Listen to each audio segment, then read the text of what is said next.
Hello, and welcome back to the Niner Nation podcast. I'm your host, Evan Nazareth, and today I'm joined by Nick Daniels, a student of the College of Computing and Informatics.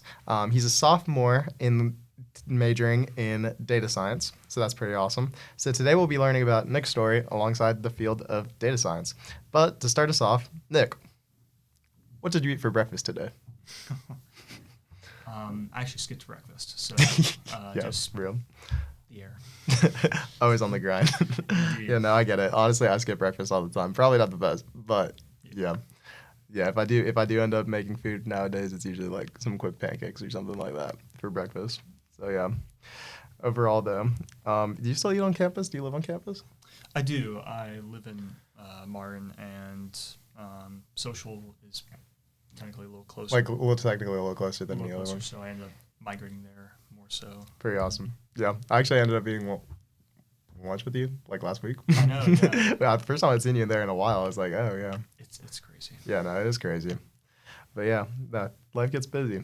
I get that. But yeah, so because I think the last time we like really got to like talk for like a while was like a year ago at the Renaissance Fair, and I've been wanting to have you on the podcast for a while because I literally when I started this podcast I was like making a list of like who I would want on it, and I'm like Nick Daniels has a voice for podcasting. I'm like this would be a really fun episode to make. So yeah, no, I'm excited for this. So yeah. Overall, we're going to talk about mainly data science. So do you want to talk about like why you chose this major and why you chose to come to Charlotte? Sure. So, in regards to Charlotte, I was really between. I applied to a lot of colleges senior year. It was like over 10, and I was narrowing it down, and it got down to I was between UNC Charlotte and another UNC system school. I won't mention them for the sake of the podcast. But what I'll say is that what I liked about Charlotte is just, for one, it's closest to home. It's location in one of the fastest growing urban areas in the country, the second largest banking area in the country, just behind New York.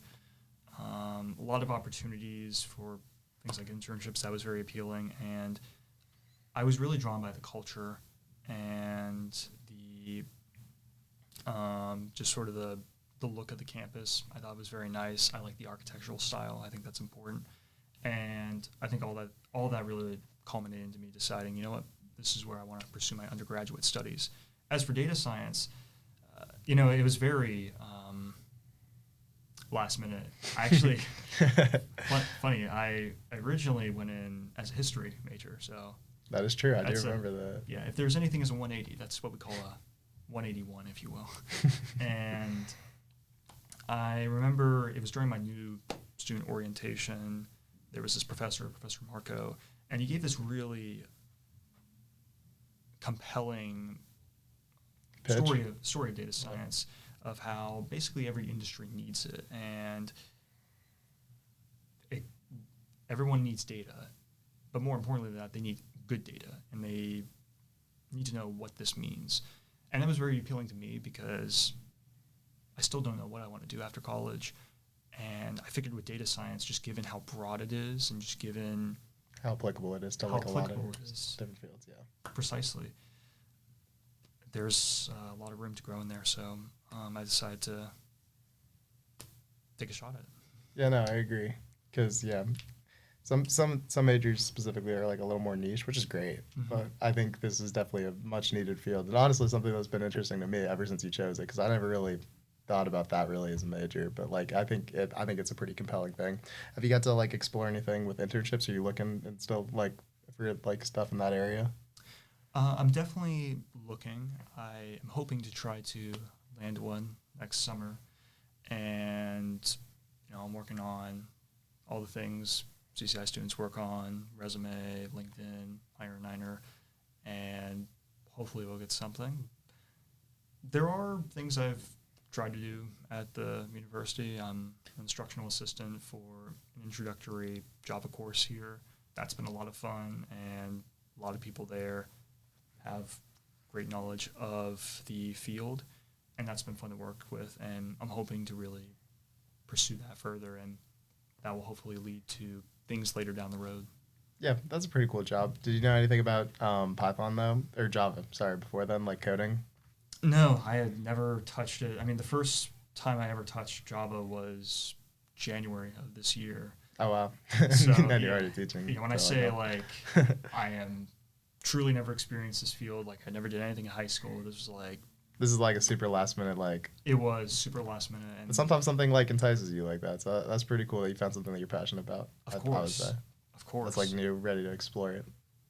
Pretty absolutely, yeah. It's been a journey, and the community is very nice, and one of my first classes, because as a data science student, one of the first classes you have to take is a data and society class, and I just so happened to be in class where someone there was also my instructional assistant for 1212, which is an introductory Python course. It's a precursor to 1213, and he brought up the possibility of, oh, you could also be an instructional assistant, and I was just really inspired by him, and I was humbled that he let you like he believed in you basically. Right? Yeah, of course. Yeah. He believed in me, and that meant a lot, and that really inspired me to really just push forward. I did my best, and I got the job, and there's a lot of great people in that sphere, and I'm very grateful that I get a chance to operate in it. That's awesome. Yeah, I was actually looking at your plan of study earlier because I was interested in like what actual classes you take. Data and society is actually one that actually stuck out to me. Mm-hmm. What do you think is like particularly interesting, I guess, with like that one, I guess? I think what's interesting about it, for one, they just throw you right into it, which I think is, in a way, the best way to learn. Just like, you know what, let's get past all these introductory stuff. Let's just throw you right in the mix. We're going to teach you how to learn Python. It's funny because we were learning Python in that class, and I was taking another class in Python, and they really try to push you in that. And there were two professors in the class, and so there's a hard, here's how you do things. But then there's a discussion on ethics. Why do you do things? And that's what makes data science interesting, because it's not just that you're learning similar skills to what a computer scientist would learn or a statistician would learn. You're also learning like the ethical. Well, that's one side of it that I feel like is pretty different because you actually are like controlling like personal information. But is there something else you were trying to touch on as well with that?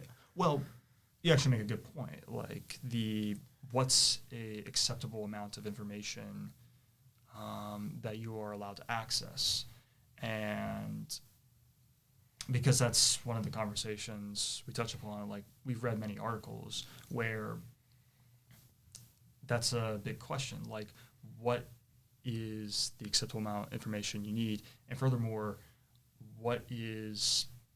how do you ask users for that? Because, there's a discussion like, is saying I accept all the cookies really enough of an invitation to say like, okay, yes, we can access everything about you, because it's an increasingly digital world, and that's a real sticking point for data scientists, is like, how do you decide like what information is acceptable to use and compile as data, and what is not acceptable to use? And that's where the ethical component comes into play. Yeah, definitely an interesting thing. Also, one of the worries you always have, because you're always accepting all these terms and conditions probably, and like all the cookies or like whatever, just to like get by. But like, there's so many different apps and companies out there today that just have all of that. So that's kind of scary and different. It is. Yeah. I assume there's probably are there like base level like codes, and I guess there's kind of varies probably, right? Like, are there base level codes and rules for that kind of stuff in your field? I don't really know. It's a good question. I think in regards to data science, just given how new it is, and all of these things we're dealing with, like anywhere from like the AI boom and the increasing use of that, and how people are sharing more information through those large language models. I think there's a lot of unknowns, and I think it's also fair to say that, given how new it is, a lot of it's like uncharted territory, because many people have pointed out that there isn't really a lot of legislation yet. There's not. It's you scary. know, It's kind of scary, the legally. lack of legislation. Yeah. And so data scientists have to operate like, okay, well, what do we do? And that's another thing we determine is like we go over like different ethics-based models and stuff. And, we talked a little bit about like consequentialism. We talked about ones that focus like on the best quality of outcome for every single person. And we even talked about one that came from the Greeks and stuff. So we're drawing on a lot of like information from the social sciences. And what's interesting about them is they're all appealing in their own way. And that's what makes it difficult. So I guess to answer the question, it's more so we're still trying to figure it out. Yeah. And AI is definitely new territory that sweeps everything because the AI doesn't necessarily have human levels of ethics, right? Because it's technology. It's ultimately going to be what it's going to be. In some regards, it's as good as you create it and there's always bits and cracks in that.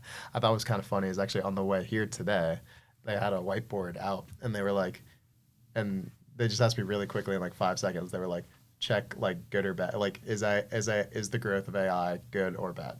Mm-hmm. And I'm like, I thought about it. I'm like, I feel like that's so black and white though. Yeah. Because like, yes, it can be good for like computing simple math because that doesn't really hurt anyone. I would say at the end of the day, it's sometimes able to speed things up in that regard. But then on the other side of it, I was thinking about the ethical implications, and I'm like, there's a lot of things that AI could do that could be disastrous consequences. So sometimes it's like in the eye of like the user, but also the maker, I guess. So that was kind of what I was thinking about with that, because like they were just asking me real quick to like check some, like, because those tally boards out that are just like everywhere. Yeah.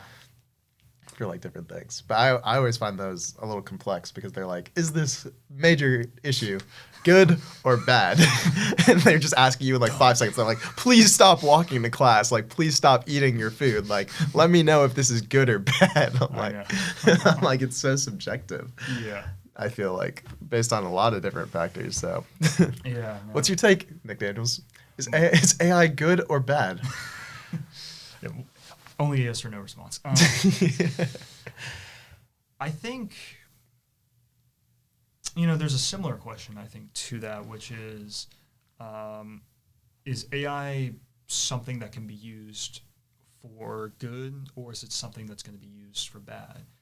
I think, ironically, the question answers itself in that what you said earlier, it really is in the eye of the beholder. I do... something I keep on going back to is that the purpose of AI, especially in higher education, and I know there's like a hot debate going on as to like how do we treat AI.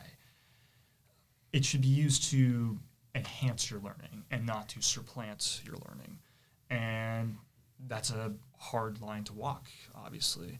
But I think the way to look at it is if AI, as you talked about earlier, can be used to really get rid of these, like, not really good processes. Like, maybe you're working on a paper and there's a quote in a book, but, like, you're just spending 5 hours trying to find the quote and stuff. It's like, yes, got it. You're just trying to know where it is, like, locationally. Where it is. That's what I'm saying. Like, that kind of stuff is, I feel like, a little different because it's not, like, subjective or, like, opinionated.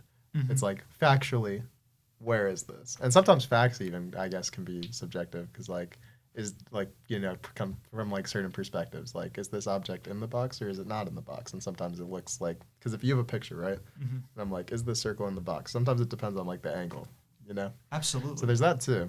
So but I think for the sake of what you're saying, I think that makes sense. Like if you're looking for a location of a thing, where is it? But sometimes that's depending on your coordinate system. Not just kidding. But for the most part, I agree with what you're saying there. I'm just trying to say sometimes there's a little bit of even leeway with that. Absolutely. Yeah. So yeah. Have you seen some of the Sora clips of different things going around recently?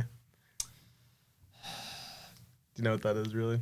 It's like it's like there's these random like AI generated clips of like people, like random different historical figures, like people like saying different things, or like completely like animated episodes of shows and like IPs that are like not that are copyrighted or trademarked that are just actively being used by people because there's no legislation or like things that are kind of, I mean, maybe there probably is legislation, but to a degree, but like it's not actively being enforced to like stop some of this content from being created. Yeah. Because of loopholes and whatnot Absolutely. between how these models are built. So Yeah.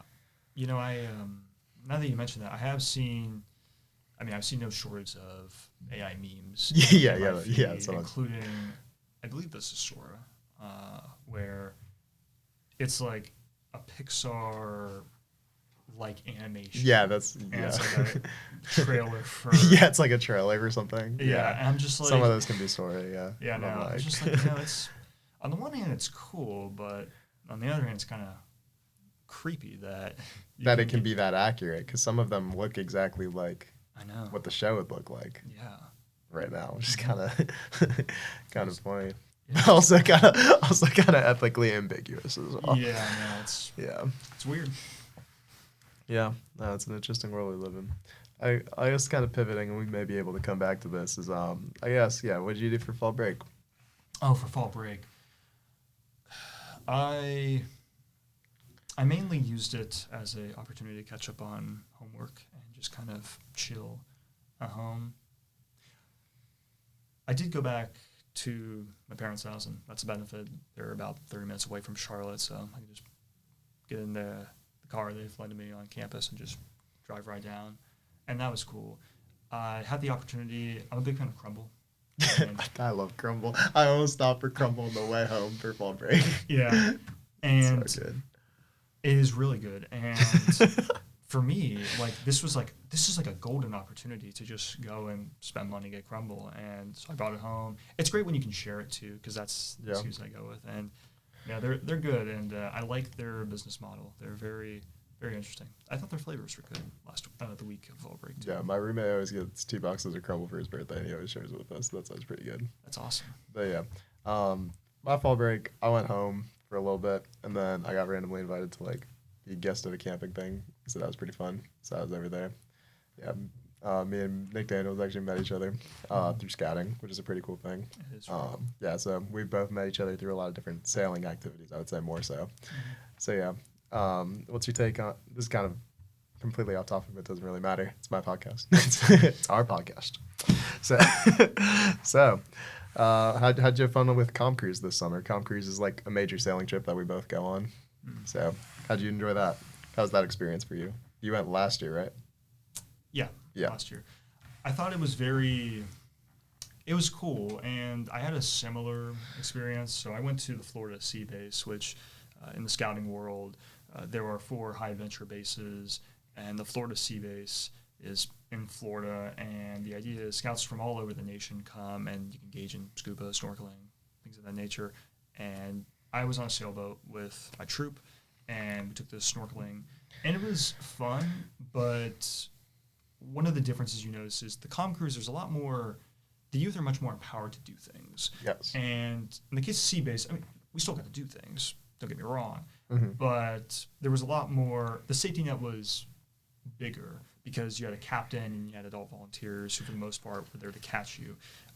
But for the Com Cruise, what I enjoyed about it is, for one, the independence of saying, I did this. I was on the water, we went through all these different experiences, and we worked well together. And so I thought that was very good. I got to parallel park a boat, if you will, next to another boat without crashing into it, which I'm very proud of. That's probably the highlight of the trip.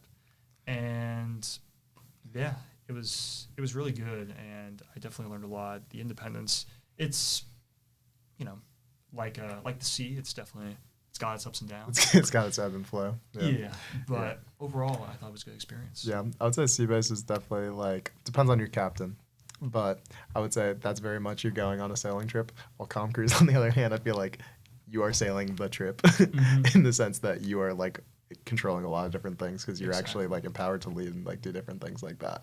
Did you feel like you learned a lot about different navigation techniques or stuff like that? Well, I guess more so that's kind of already pre-planned, but more so did you get to drive the boat at all? Absolutely, yeah. I think I learned a lot about.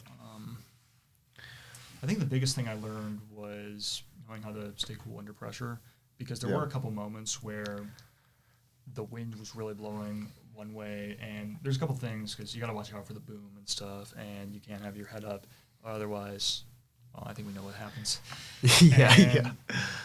So you got to be careful of that. But there were a couple times where I was always trying to steer, and the thing with when you're on a boat is there's a little margin for error, because if you mess up, well, then you're going to crash into another boat, and that's a big no-no. And so that was very important. And while, yes, I mean, you still had the captain and you still had the advisors there to assist, it was really well driven of like, okay, let me stay focused, what way to turn, and communication is definitely important. It's especially important on a boat because people are operating different things, like when to put the mast up and other factors. That's very important. So I would say I learned a lot about staying cool under pressure and how to make tight turns and how to get used to it, because it's not like a normal wheel of a car, if you will. Yeah. And I think a lot of those trips, especially the sailing trips, really like teach you that staying cool under pressure, because there's so many things that one could go wrong, or two like that you're dealing with, because you're dealing with heat exhaustion, you're dealing with dehydration sometimes, you're dealing with like parts breaking, you're dealing with different people being like, I haven't slept in a few days, so that's a big one. Or where do I sleep? Am I gonna sleep on deck, or am I sleep sorry, I will totally also talk about sailing any length of time. I love sailing. So does Nick Daniels. But yeah, love water sports. Bring it back to data science. Do you think AI can drive a boat? That's a good question. I know there was one boat with this guy who really was technologically advanced, and he had a lot of things in the boat. I think it could, but I don't think it should, if that makes sense. Yeah, I think it could, but it definitely shouldn't, because I feel like that has a different level of precision to it. At least not yet. Maybe there is a time down the line. No. Definitely not anytime soon. That stuff is pretty precise. And I mean, I guess that kind of feeds into what we were talking about earlier, which is good or bad, but also to what degree do you use it, and for what types of problems, for what ethical levels of things. Because I think actually this ties very well. Because I think for very skill-based things, it necessarily isn't ready for that yet. And what if you had to guess a decade? Doesn't matter. And people will watch this in that year and remember, of course. What decade do you think AI will be ready to do more complex tasks, like drive cars or drive boats or turn like furnaces or something like that? That's a good question. I would say, I want to say 2035, but I feel like there's going to be a lot of like litigation of should we do this both legally and in the private sector, and among debates, which I think will push it to like the 2040s. And I think that's when we will do that. I say that because I think it seems clear to me that like as technology is getting more advanced, it's getting more advanced quicker. It's like exponential. It's not just linear. It's not linear. And now, but it might not be accurate to say it's totally exponential either, because you can be like, you can invent the iPhone and then like a decade passes, like, okay, we're adding all these different features to it, but it's still basically, and then it's like boom, AI, and then that's getting more advanced. So we could still maybe hit pauses along the way, but I think we could see it as soon as 15 to 20 years from now, maybe even sooner, for these more complex tasks. I think you brought up an interesting thing that I hadn't thought about really much before, which was that you mentioned iPhones, right? If I think back to the generations of iPhones that like we've lived through, that is drastically different. Like if we're talking about data storage, data types, like the files you can create, share, and like stuff like that, that is a vastly different plane, technology-wise, data-wise. That's been growing exponentially. Yeah, I would say, compared to like the little bricks. That's fair. People used to carry around. Have you seen the foldy phones? What's your take on foldy phones? Have you seen those? I have. I think they're cool. I definitely have flirted with the possibility of getting like an old Nokia or something. Some of those things where you can just fold. I think that's a very interesting and cool way to just really get off the internet and touch more grass. So, which I think is good. I think it's cool in that.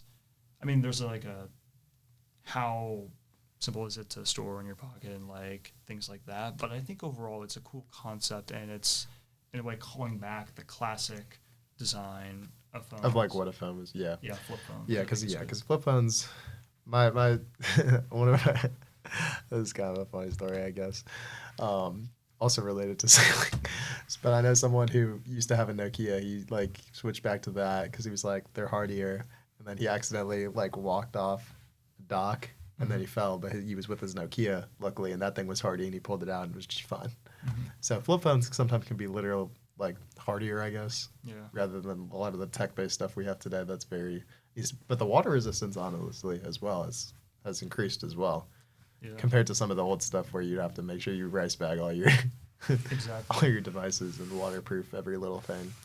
So I think, and another thing too, which I think this was like concerning a lot of the earlier models, is when you fold it, because I know Samsung's trying to do that, where like it's just like a full screen like an iPhone, but the problem is like, well, how do you get rid of like, because when you fold it, the fold line. There's the fold line, and then there's like the question of like, what if you fold it and there's like something sharp and that can break it, durability, things like that. But I'm optimistic. I think they've honestly even got better at like the fold lines. But also, I found this one phone ad a while ago. It was kind of weird. It was like this phone can fold about 1,000 times, and I'm like, what?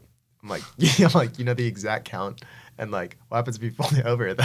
Like, you can only open your phone like 500 times between. I don't know, but I don't know. I think that's kind of funny. Interesting area. Yeah, no, there's also, I don't know, I'm getting into phone technology, but like, low-key, it's so cool. Like, there's this one phone that's like this, but like, you open it and then it turns like a T. Have you seen those? I think, is that LG? Yeah, it's LG. Yeah, I saw. I think it's called the LG Wing. Yeah, it was interesting. I watched Mark Hughes Brownlee review that, I think. Yeah.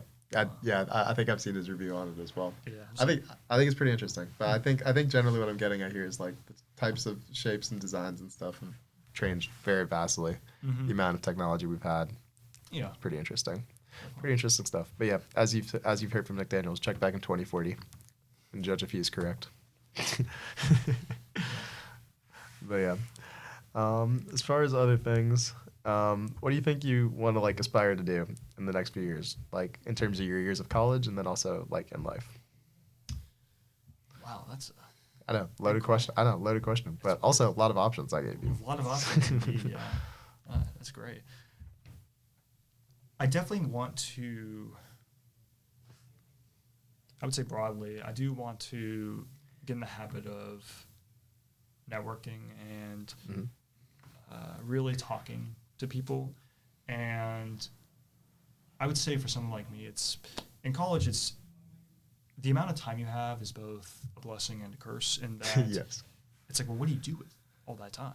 And because you can either be in your dorm room all day, just scrolling through reel after reel after reel, or you That's can, the right choice. Not just yeah, please. Everyone do that. And or you can go outside and try to meet people. And so I definitely want to meet people. I want to, in terms of what I want to do, I want to meet people, and I want to have a creating things. When I was younger, I had this phase of my life where I participated in this thing called graphic designs. I don't know if you're familiar with the 2015 YouTube where you had these 3D intros where it's like this animated text at the beginning of videos. They had like Minecraft versions. Anyway, I did that for a couple of years, and I'd like to get in the habit of just creating things like that again. And I see an opportunity to do that with my current major, and just things that you can look and be like, oh wow, a human did this, like a human created this. So I think 3D design and just learning more about the world is what I want to do. Yeah, like creativity network and learning new things. Mm-hmm. Awesome. Yeah, the way I always check out colleges is always an open playing field. There's a lot of room for opportunity. I mean, you're in a couple different programs right now that are probably helping you Mm-hmm. between your TA stuff and then also leadership fellows and other things. So yeah, just keep exploring, keep doing cool things. Yeah, no, you've grown so much in like even the short amount of time. I want to say to you. So yeah, I'm not proud of you. You've done a lot of cool leadership things recently over the last few years, so that's been cool to see. But yeah, overall, what would you like people to take away most from this conversation? I would like people to again, another good question. I would like people to take away that there's not enough time in life to consume all the information out there. And you could spend all your time studying one subject and still not know 25% of it. And I think it's important to, I would say it's okay to not know things, but just be in the position of, be open to receiving new information and trying to learn as much as you can, and always try to learn new things and be curious. That's what I would like people to take away from this. Be curious, because curiosity will inspire you to do things you may not have thought you could do a year ago. It will push you to improve yourself, and you can use that to really change the world. So be curious. Yeah, no, I agree. Definitely. One of the great things I heard from a leader a few years ago that I think is very much true is he said every single year he wrote out what he thought he was going to do in a year. Mm-hmm. He was wrong every single time. And like thinking back even in my own life, I'm like, if I thought a year ago a lot of different things in my life, I would be completely wrong. So sometimes it's not necessarily about knowing everything you write, but just exploring new possibilities and doing what you can, because you're not going to know everything ever. Like you can have the PhD in philosophy and not like exactly what you're saying, not know everything about it. Exactly. So I think that's good advice. So yeah. Okay, well, that's our time for today. Thank you, Nick Daniels, for your information on data science and ethical debates, of course. But yeah, make sure you follow at @NinerTimes_podcast on Instagram and at @the.Nazareth for updates on episodes. Thank you for listening. Stay tuned and go Niners. Go Niners.